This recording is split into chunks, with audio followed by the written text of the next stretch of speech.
Hi guys, today's video is a talk for men dating borderline women. Too often, men in our situation, we want to blame our partner for the relationship. We want to say, it's all her fault. If it wasn't for her BPD, everything would be fine. The love hate cycles, things like that. Um, I've told you before that BPD girls can be the sweetest individuals. They can be very, very, very loving and kind in that love cycle.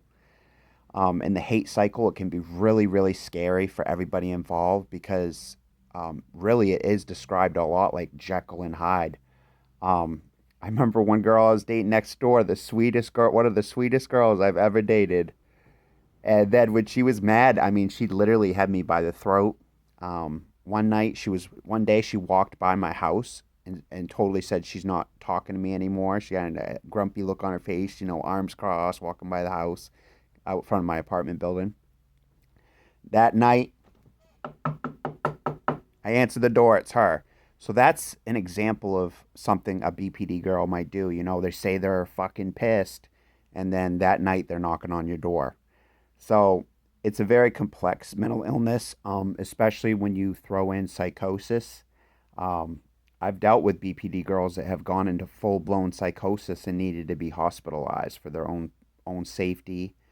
Sometimes it's good to talk to a doctor about, is there an actual safety risk here? Like if the person's in a psychosis and they're not eating, things like that can be a serious problem, especially if they have blood sugar issues or anything like that.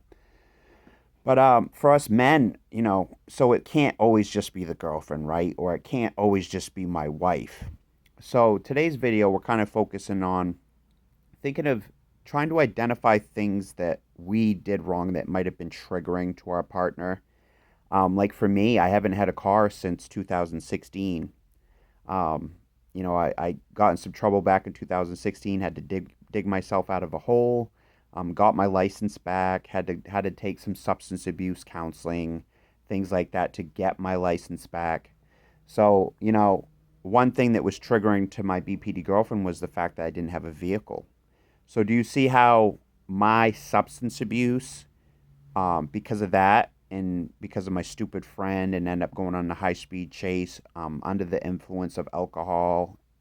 So do you see how a lot of her anxiety moving forward in our relationship, the next 5, 6 years after 2016, some of her anxiety could have been caused by me because I didn't have a car.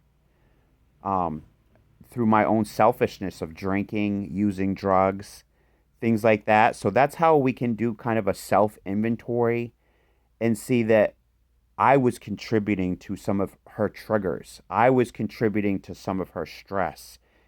I got to go pick up Steve out to work today. She's got to spend her gas to go pick me up several miles.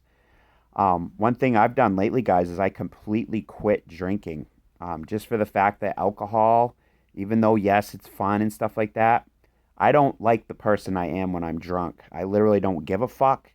Anything goes, whatever. I don't like that type of person. I want to be someone, I want to be somebody that, is proud of what they do and makes good decisions. So I don't want to be the guy going on a high speed chase. You know what I mean? Um, that's not me. So I've chosen to completely quit drinking.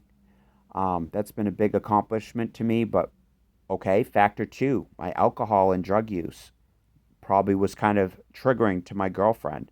I know my alcohol caused problems because I'd say things that might be inappropriate or triggering to her. One thing she mentioned to me one time is she doesn't like to talk about sexual stuff.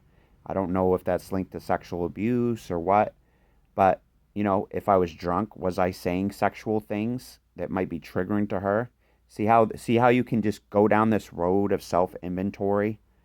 Um, if you're like me and every time you drink you get in trouble, or every time you drink you do something stupid, or you make the poor choice, or maybe you're sleeping with the wrong person, having sex with the wrong person because you're drunk.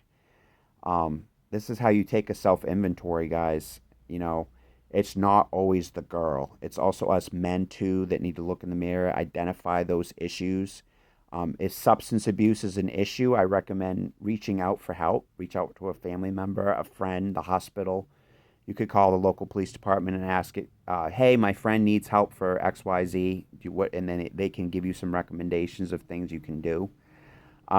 You could sign yourself up for a substance abuse class and just be honest, radically honest about your use.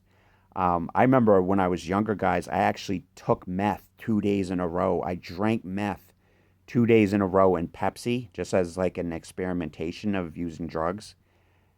Was literally, guys, one of the worst experiences of my life.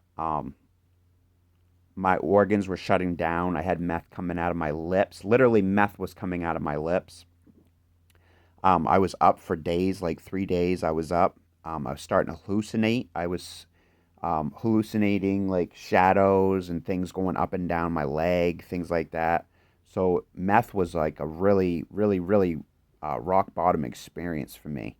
And like I said, I had drank like half a gram of meth in over the course of 2 days.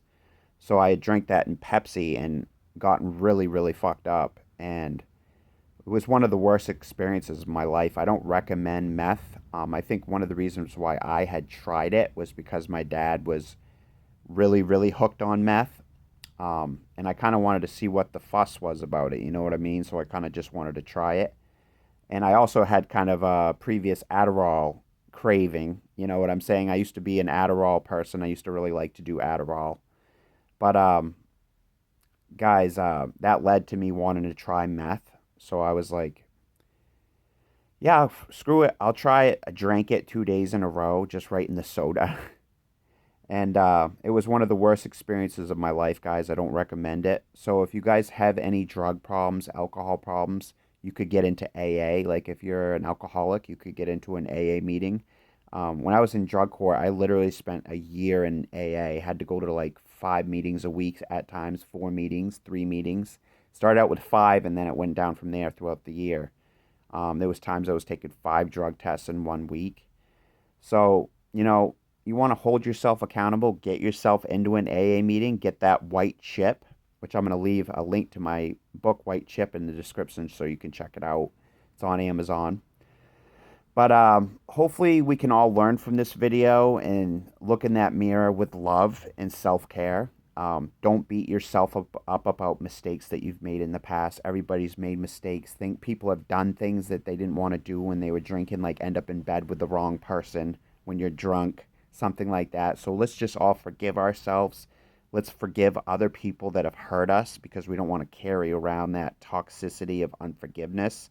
We're just going to forgive the person and let that memory go. Let it out, let it sail above to the sky, and just focus on others, focus on ourself first, so then we can help others if needed. Remember, there's a fine line between helping and enabling somebody. But anyway, guys, thank you so much for tuning into this video today, and subscribe if you want to subscribe to this channel. You can like this video, share it with a friend. Until next time, Steve signing out.